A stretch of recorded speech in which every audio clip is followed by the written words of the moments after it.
झांसी के एक mortuary house में विवाद चल रहा था। दो पक्ष एक दूसरे से कहासुनी कर रहे थे और इसमें सामने एक शव पड़ा हुआ है, एक मृतका है, उसका नाम आगे बताएंगे। लेकिन विवाद की जो वजह थी वो ये थी कि जो मृतका है उसके शव का दाह संस्कार किया जाए या फिर इसे दफनाया जाए। सवालों के घेरे में दो पक्ष थे। एक पक्ष की मांग थी कि नहीं, वो चाहते हैं इस लड़की को दफनाएंगे, और दूसरा पक्ष कह रहा था नहीं, हमारे हिसाब से होगा और हम चाहते हैं कि दाह संस्कार होगा। यह विवाद बढ़ने लगता है। कुछ ही समय में वहां पर पुलिस पहुंच जाती है और उसके बाद इन दोनों को समझाया बुझाया जा रहा था। लेकिन इसके पीछे की जो कहानी है वो आपको हैरान कर देगी।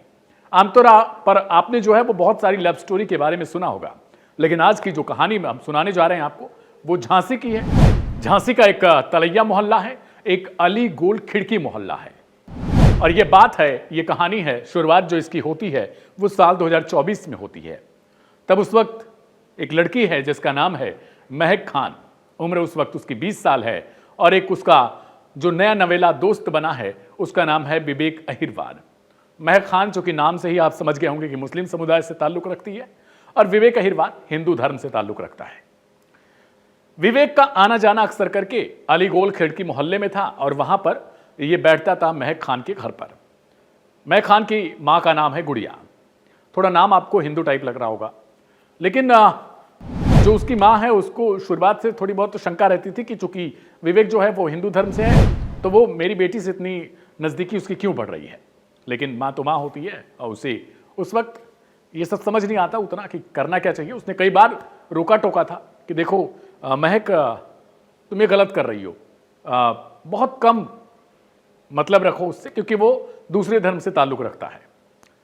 लेकिन ये कहानी जैसे जैसे आगे बढ़ने लगती है, महक और विवेक एक दूसरे के करीब आने लगते हैं और करीबी इतनी बढ़ जाती है कि ये जो दोस्ती है वो प्यार में बदल जाती है। और अब यहीं से कहानी शुरू होती है। विवेक चाहता था महक से शादी करने के लिए, और दूसरी तरफ जो महक थी उसकी परिवार वाले, चूंकि मैंने पहले से आपको बताया कि गुड़िया जो उसकी माँ है, उसका आरोप यह है कि वो कहती थी कि विवेक से शादी करने का अर्थ है कि फिर आगे कुछ भी हो सकता है, और वो दूसरे धर्म से बिलोंग करते हैं तो वो क्या करेंगे तुम्हारे साथ नहीं पता। लेकिन अंततः जो ये जोड़े थे वो साल 2024 में ही फरार हो जाते हैं, यानी भाग जाते हैं। और करीब 1 से 1.5 साल तक जो महक है वो अपने घर से गायब रहती है, यानी उसका कोई ताल्लुक उसके परिवार से, मायका पक्ष से नहीं था। पास के ही एक इलाके में ये किराए पर कमरे लेकर रहते थे। कुछ दिन बाद जो है वो महक की जो माँ थी गुड़िया, वो थाने पे पहुंचती है, वहां पर एफआईआर दर्ज करवाती है गुमशुदगी के लिए। लेकिन उसका आरोप है कि भाई कोई गुमशुदगी की रिपोर्ट दर्ज नहीं की जाती थाने पर। उल्टा इन लोगों को डांट डपट के भगा दिया जाता है कि जब वो बालिग हैं और उन्होंने अपने खुद से शादी कर लिया तो फिर कोई रिपोर्ट नहीं बनती, वो स्वतः अपने फैसले ले सकते हैं। निराश होकर ये लोग लौट के आते हैं घर पर। इन्हें कुछ पता नहीं होता कि आगे क्या होने वाला है। लेकिन जो गुड़िया है, जो महक की माँ है, महक खान की, उसका आरोप यह है कि वह पहले से उसके मन में डर हो चुका था।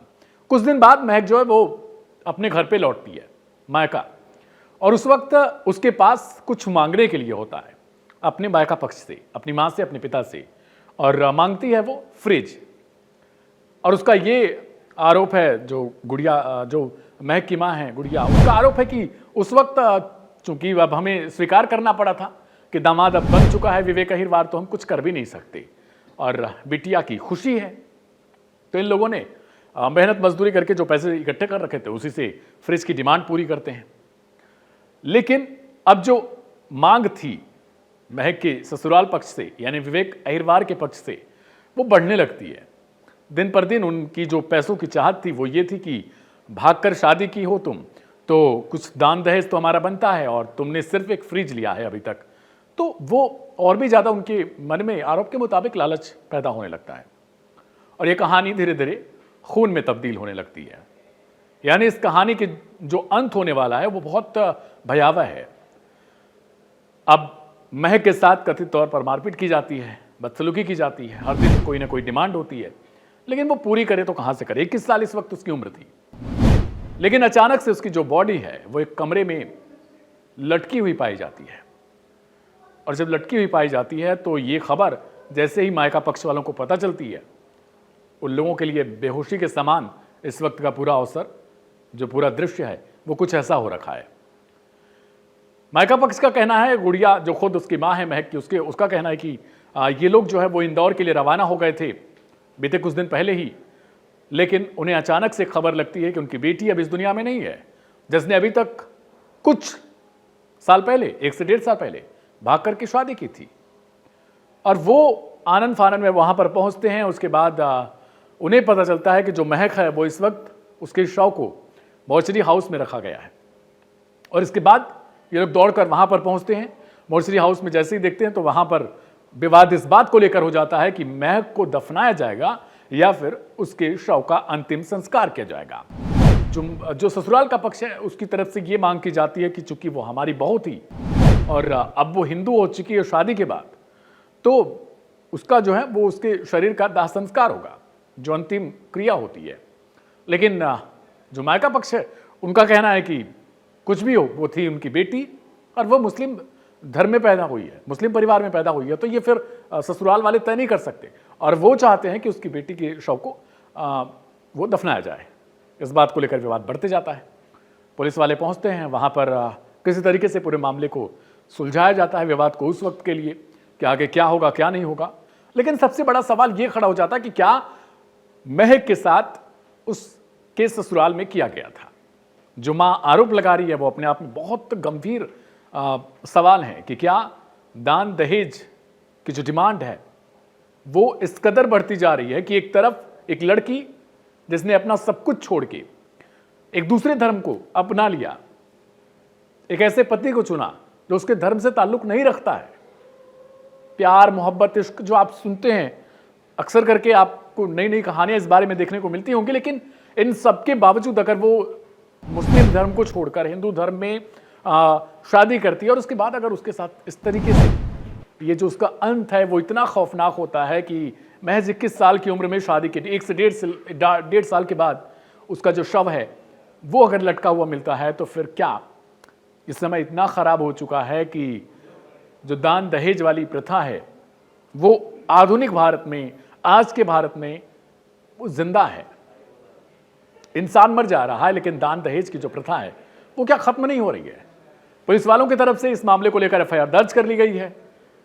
विवेक और उसके परिवार के खिलाफ जांच जारी है, लेकिन कहते हैं कि जांच ये जारी ही रहती है और जांच जब क्लोज होने वाली होती है तो शायद एक पक्ष उसको स्वीकार करने से ही अपने आप को अलग कर लेता है। फिलहाल महक के साथ क्या कुछ हुआ था ये जांच के बाद ही सामने आ पाएगा, लेकिन कहीं ना कहीं अब जो दहेज वाली प्रथा है वो फिर से हमारे देश पर, हमारे समाज पर एक कलंक साबित हो रही है। हालांकि जो पुलिस है, कोतवाली पुलिस है, उसकी तरफ से बार बार इस बात को फिलहाल झुठलाया जा रहा है। उनकी तरफ से कहा जा रहा है कि नहीं, ये खुद से जो महक है उसने अपनी तरफ से ये कदम उठाया है। लेकिन सवाल ये है कि जो महक कुछ दिन पहले भागकर हिंदू धर्म में शादी करती है, उस युवक से शादी करती है जिससे वो प्रेम करती है, तो फिर इस तरीके का कदम वो उठाती क्यों? सवाल ये भी है कि क्या मायका पक्ष की तरफ से उसे टॉर्चर किया जा रहा था या फिर ससुराल पक्ष की तरफ से किया जा रहा था? क्योंकि बिना जांच के कुछ भी कह पाना फिलहाल ना तो उचित है और ना ही कुछ ऐसा है जो इस केस में सहयोग कर सके, बल्कि अपने आप में कहीं ना कहीं ये बहुत गंभीर सवाल खड़े कर देगा और इससे जांच जो है वो प्रभावित हो सकती है।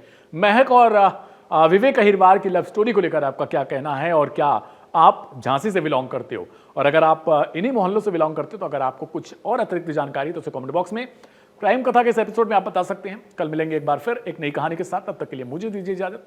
नमस्ते।